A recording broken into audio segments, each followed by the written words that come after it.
selamat pagi semuanya. Apa kabar hari ini? Ya, harapan ibu semuanya hari ini dalam keadaan sehat dan tetap semangat ya untuk mengawali akan minggu ini ya. Oke, sebelum kita mulai pelajaran kita hari ini, alangkah baiknya kita berdoa dulu ya. Semuanya yang bersikap di rumah, semuanya berdoa sendiri ya. Oke, dalam nama Bapa dan Putra dan Roh Kudus, amin. Doa selesai. Dalam nama Bapa dan Putra dan Roh Kudus, amin. Oke, kelas 4 hari ini kita masuk dalam subtema 3 ya, itu tentang bersyukur atas keberagaman. Nah, di sini menceritakan pengalaman diri bekerja sama dalam keragaman ya. Buku tematik 4A halaman 84, dipersiapkan ya semua bukunya, dibuka halaman 84. Nah, sebelumnya ibu akan menjelaskan sama kalian tentang kerjasama lagi ya, masih tentang kerjasama. Ibu kira kalian sudah paham tentang kerjasama, bahwa kerjasama itu adalah kegiatan atau usaha yang dilakukan oleh beberapa orang untuk mencapai tujuan bersama. Nah, itu namanya kerjasama. Kalau kemarin penjelasan ibu kemarin itu ibu sudah jelaskan sama kalian bahwa namanya kerjasama itu tidak mungkin hanya dilakukan oleh satu orang ya, tapi bisa saja lebih dari 2 orang ya, namanya kerjasama. Nah, sekarang apa sih manfaat dari kerjasama? Ayo, ada yang tahu? Nah, yang pertama adalah menumbuhkan semangat persatuan ya, menumbuhkan semangat persatuan. Ingat, itu manfaat kerjasama. Pekerjaan akan terasa lebih ringan, sudah ibu juga jelaskan kemarin ya. Lebih mudah mencapai tujuan. Yang terakhir adalah terciptanya persatuan yang lebih erat ya. Ya, ibu kemarin sudah kasih solusi juga, sudah kasih animasi juga kemarin ya. Di situ orang misalnya di sekolah kita segede lapangan ini kalau dikerjakan sendiri, menurut kalian bisa tidak? Ya kan, pasti sulit. Nah, alangkah baiknya kalau ada kerja sama ya, itu akan menumbuhkan semangat persatuan. Lihat Lidi, kalau dia cuma satu, bisa nggak dia membersihkan? Tidak kan? Tapi kalau dia banyak, itu bisa membersihkan. Nah, itu gunanya. Kalau ada persatuan berarti ada semangat ya, pekerjaan lebih ringan, ingat itu. Kemudian lebih mudah mencapai tujuan. Dalam pertandingan kita mau menang, tujuan kita mau menang, nah lebih mudah ya. Itu namanya kerjasama. Oke, di mana saja kerjasama dapat dilakukan ya, di mana saja kerjasama dapat dilakukan. Nah, kerjasama itu dapat dilakukan dimanapun ya. Misalnya di rumah ya, itu ada kerjasama antara anggota keluarga. Nah, di sekolah ada kerjasama antar warga sekolah, baik murid dengan murid, guru dengan guru, guru dengan murid, orang tua dengan guru ya. Seperti itu contohnya kalau di sekolah. Nah, di masyarakat ini ada banyak ya. Kalau di masyarakat banyak saja kerjasama yang dapat dilakukan ya. Kalian pasti sudah bisa melihatnya di lingkungan kalian sendiri, membersihkan bersama, ada musyawarah bersama, poskamling bersama ya di masyarakat. Ingat bahwa kerjasama itu bisa dilakukan di mana saja kita berada ya, tanpa memandang perbedaan. Karena ingat, kita di warga Indonesia ini kita penuh dengan keberagaman. Jadi jangan ada saling membedakan, tetapi mari kita tetap bersatu sehingga meningkatkan kerjasama ya.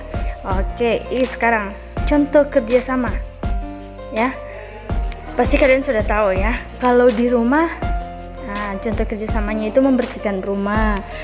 Baik enggak kelihatan kalau mama papa membersihkan rumah, kemudian kamu nonton ongkan-ongkan kaki, bagus tidak? Tidak kan? Alangkah baiknya kita ikut membantu orang tua kita. Misalnya kalau pagi kalau bangun, bersihkan sendiri tempat tidurmu.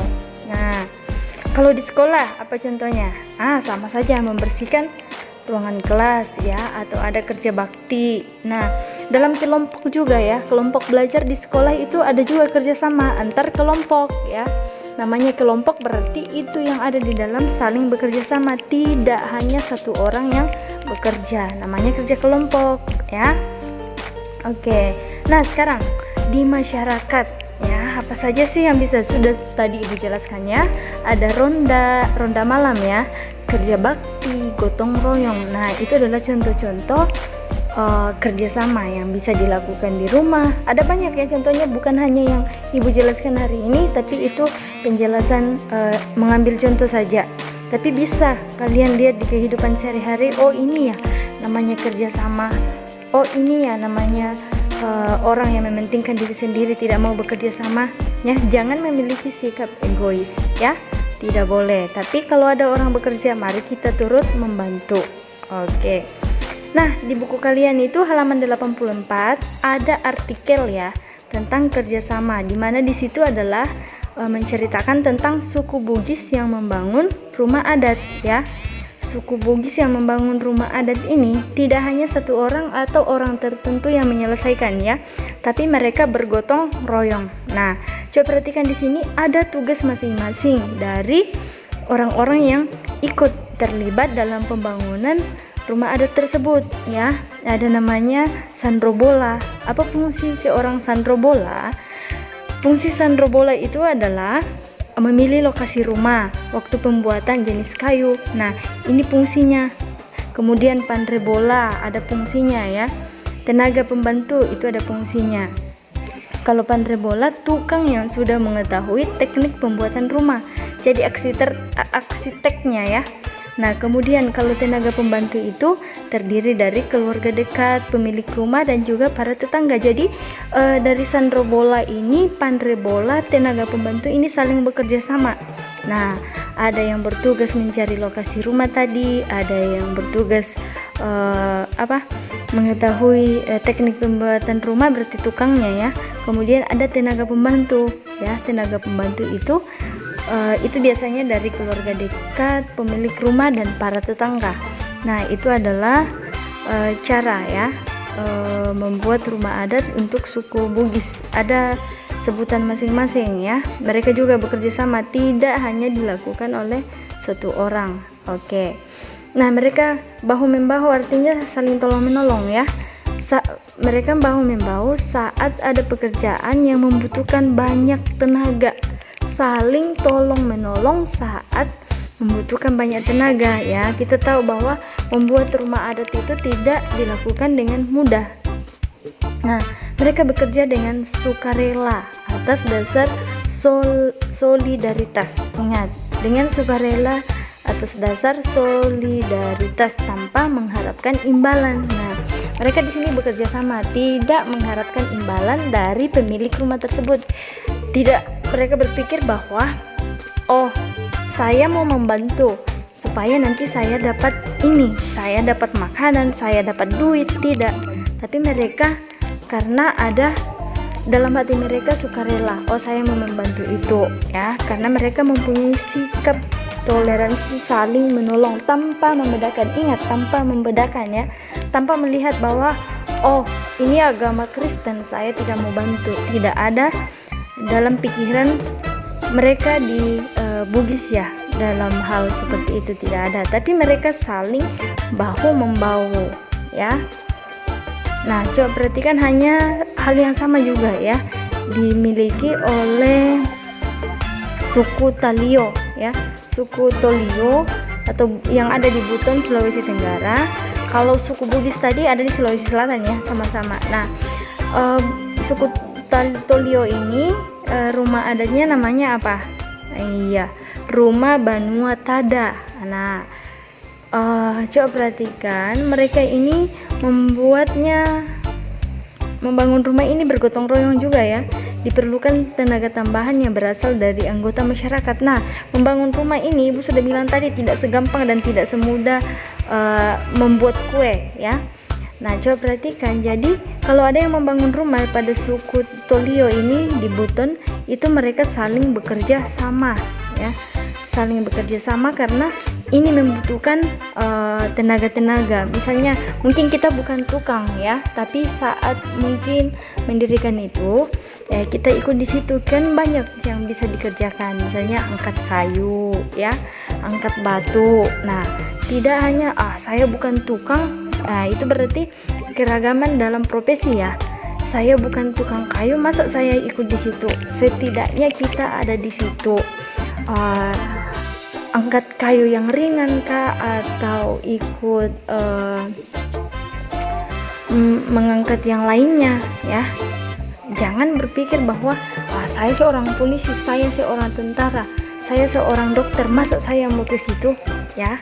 Tapi kalau muka kita nampak di situ, oh iya, saya tahu Bapak itu mungkin tidak bisa sebagai tukang, tapi dia hadir kok. Saat begitu tanggapan dari orang-orang terdekat kita kalau kita turut ya ada di situ. Nah, tapi jangan juga meninggalkan pekerjaan yang wajib kita lakukan baru kita datang membantu orang ya. Misalnya tadi dokter meninggalkan pekerjaannya, jangan. Nah, itu adalah contoh kerjasama ya. Nah, oke. Mari kita bahas soal yang ada di halaman 85. Kita bahas bersama ya. Soal yang pertama adalah apa manfaat kerjasama dalam artikel tersebut. Ibu tadi sudah jelaskan ya. Apa sih manfaat kerjasama dalam artikel tersebut? Ayo, ada yang tahu?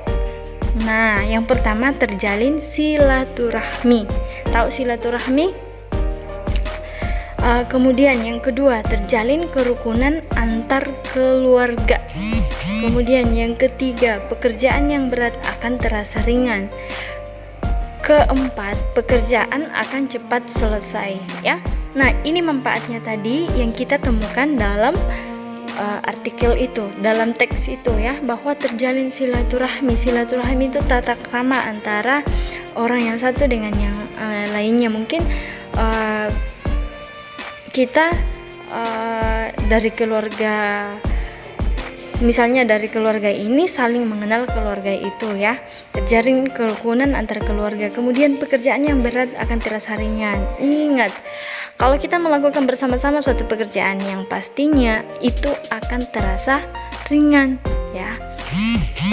Beda kalau kita hanya melakukan pekerjaan sendiri. Kemudian pekerjaan akan cepat selesai karena kita saling bahu-membahu, saling tolong-menolong. Maka pekerjaan itu akan cepat selesai ya. Itu manfaat yang kita temukan tadi. Oke, nomor 2. Sebutkan nilai-nilai yang terkandung dalam kerjasama.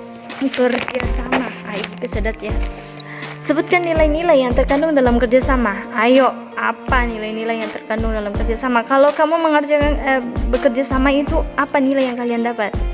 Ya, yang pastinya persatuan dan kesatuan. Kita bekerja sama berarti ada persatuan, ada kesatuan ya. Kayak kemarin Ibu sudah berikan di penjelasan sebelumnya, Ibu mengambil contoh dalam kelas kalian ya kan. Pasti kalian sudah tahu persatuan dan kesatuan ada di situ. Saling menghargai dan saling menghormati ya. Kita bekerja sama berarti kita menghargai orang. Kita jangan dibantu orang baru kita melihat kinerja orang. Itu bantu saya tapi loyo-loyo, jangan. Orang sudah membantu kamu, ingat, terima dia, jangan kamu langsung ngelutuk ya. Hargai dan hormati orang yang sudah bekerja sama dengan kamu. Dalam bermusyawarah misalnya, kita harus menghargai pendapat orang. Dalam kerja kelompok ya, kita harus menghargai. Dan kalau ada kata-kata yang dia keluarkan mungkin kurang pas di hati kita, jangan kita langsung saya tidak setuju dengan itu, tidak, tapi berikan tanggapan yang positif. Sudah juga Ibu ingatkan ya. Kemudian kekeluargaan ya. Kenapa Ibu bilang kekeluargaan? Karena ada kebersamaan ya. Ingat itu, dalam kelas 4 ada kekeluargaan, ada kebersamaan ya.